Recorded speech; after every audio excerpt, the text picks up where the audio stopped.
হিমন্ত বিশ্ব শৰ্মা এজন ভয়াতুৰ মুখ্যমন্ত্ৰী মই আগতেই কৈছোঁ আৰু বিজেপি হৈছে প্ৰচণ্ড ভয় থাকে তেওঁলোকে ভয় হ'লে ইডি CBI পুলিচ এইবিলাকক সন্মুখত দি দিয়ে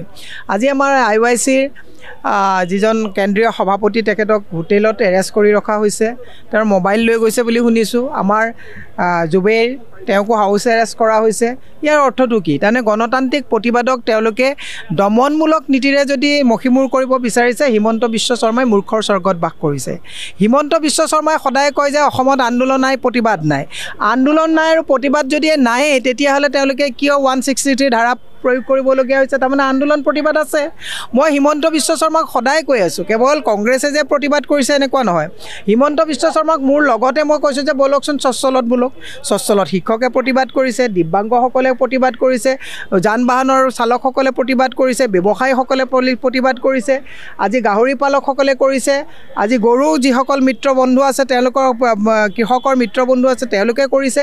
প্ৰত্যেকে প্ৰতিবাদ কৰিছে হিমন্ত বিশ্ব শৰ্মাই দেখা নাপায় হিমন্ত বিশ্ব শৰ্মাই যদি প্ৰতিবাদ নাই বুলি কয় তেতিয়াহ'লে আমাৰ এখন ৰাজভৱনৰ সন্মুখত যিটো কন্দুৱা গেছ দি পেলাই মানে নিয়ম বহিভূতভাৱে কন্দুৱা গেছ দি পেলাই আমাৰ মৃদুল আমাৰ সহকৰ্মী হেৰুৱাবলগীয়া হ'ল আজি ইমান পুলিচ ইয়াত মোতায়েন কৰিবলগীয়া হৈছে তাৰ অৰ্থ এইটো হৈছে হিমন্ত বিশ্ব শৰ্মাই গম পাইছে যে তেওঁলোকৰ উল্টা ঘণ্টি বাজিছে কংগ্ৰেছৰ প্ৰতিবাদ হিমন্ত বিশ্ব শৰ্মাই গমটো নাপায় এটা কথা ৰাজভৱনত প্ৰতিবাদ কৰিবলৈ গ'লে ৰাজ্যপালে মেমৰেণ্ডাম ল'ব নালাগে ৰাজ্যপালৰ প্ৰতিনিধি আহি মেমৰেণ্ডাম লয় এই কথাটো হিমন্ত বিশ্ব শৰ্মাই জানে নে নাজানে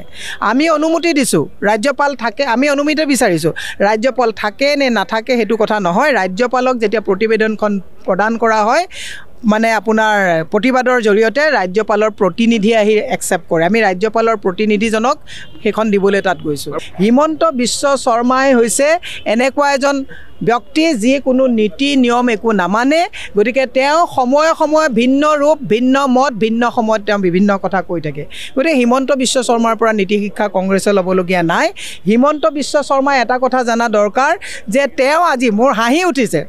যোৱাকালি তেওঁ কৈছে যে ৰাহুল গান্ধী ডাঙৰীয়াই শিষ্টাচাৰ নাজানে হিমন্ত বিশ্ব শৰ্মাৰ পৰা অসমৰ মানুহে শিষ্টাচাৰ জানিবলগীয়া আছে নেকি যেতিয়াই উত্তৰাখণ্ডত গৈ